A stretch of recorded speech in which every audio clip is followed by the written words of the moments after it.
খাবারের জন্য এক এলাকায়, আবার প্রজননের জন্য আরেক এলাকায়। সমুদ্রের ভেতর কাছিম সাঁতরে বেড়ায় হাজার হাজার মাইল।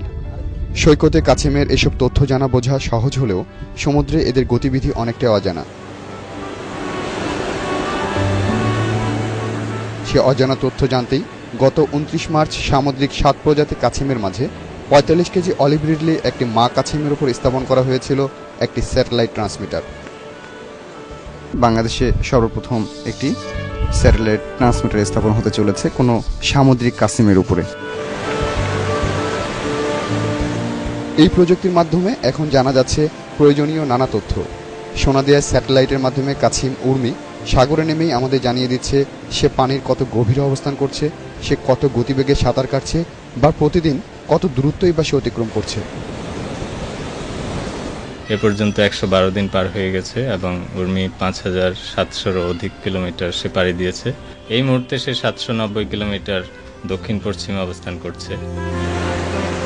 বাংলাদেশের মানুষের অনেক ভালোবাসা নিয়ে উর্মি যখন ফিরে যাচ্ছিল সাগরে, তখন থেকে আশঙ্কা ছিল অনেকের মাঝে, বাংলাদেশের সীমানা পাড়ি দিতে পারবে তো আমাদের উর্মি?